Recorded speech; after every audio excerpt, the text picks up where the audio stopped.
بسم الله الرحمن الرحیم. حمد و مصلیه. محترمین، یو محترم رو دا پوښتنه کړې ده چې فټبال کول د شریعت په رڼا کې څنګه دي. علامه مفتی محمد یوسف لودیانوي شهید رحمه الله په خپله فتاوا جلد نمبر 8 صفحه نمبر 400 هغه لیکلي دي چې د لوبې د کیل د جایز کېدو دپاره 3 شرطونه دي. ښه په غور سره واورئ. یو دا چې دغه کیل د دا لوبې څه مقصود صرف ورزش یا تفریح وي، دا به یو مستقل مقصد نه جوړوي، د زندگی مقصد به نه جوړوي، صرف ورزش یا تفریح به دپاره وي. دویم دا چې دغه کیل دا لوبه په ذات خود جایز هم وي. اوس بعضې لوبې دي چې هغه جایز نه دي، لکه دا پتي و دا نور داسې شیان چې دي، داسې وي چې دغه لوبه او دغه کیل جایز هم وي، په دې کې د ناجایز کېدو څه خبره نه وي. دریم دا چې د شرعي فرایضو کې به کوتاهي یا غفلت نه پیدا کوي. دا 3 شرطونه به وي. اول دا شرط چې د دا کیله څه د دا لوبې څه صرف مقصود ورزش او تفریح وي، دا به یو مستقله مشغله مقصد نه جوړوي.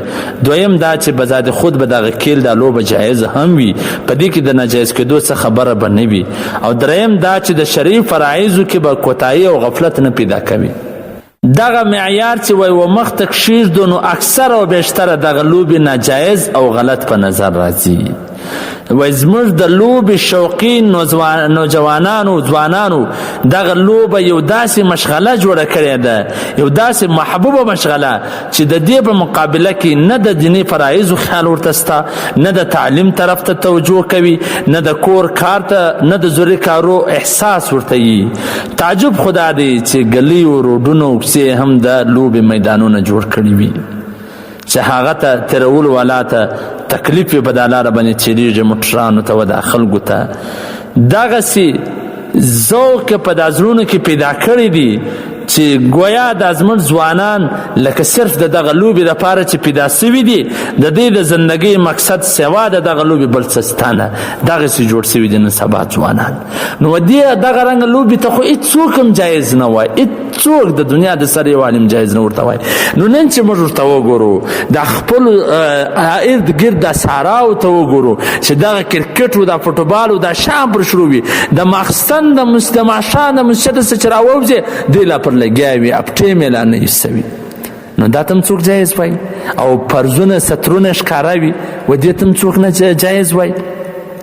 نو چې دغه رنګه د دین کارونه پر پاته، لمونځ پر پاته، او دغسې نور د کور کار پر پاته، دغسې مشغله جوړوه چې د دغه دین لپاره یا د کې لپاره ګزه پیدا سوي، دا خو د مسلمانانو شیوه نه ده، نه د مسلمانانو د ځوانانو کار دغه دی. د مسلمانانو د ځوانانو د مسلمانانو کار خدا دی چې د آخرت لپاره فکر وکړي، د آخرت درد غمي. ها کله د تفریح لپاره یا د ورزش لپاره که یو لوبه وکړي، کرکټ وي یا فټبال وي، داسې وي چې هغه د زندګۍ مقصد نه کړي جوړ، نو بیا څه ستونزه او مشکل نشته پکې چې د لمنځو، د جماعتو، د عباداتو خیال کې وساتلی سي، د دغه سطرو د دې خیال کې وساتلی سي، نو بیا به څه مشکل نه وي. او که دی حرام پر کوي، خمار پر کوي، سطر یې ښکاره وي، د ماښام لمونځ، د مازدیګر لمونځ پر قضا، عبادتونه پر قضا، نو دا هېڅکله جایز نه دی.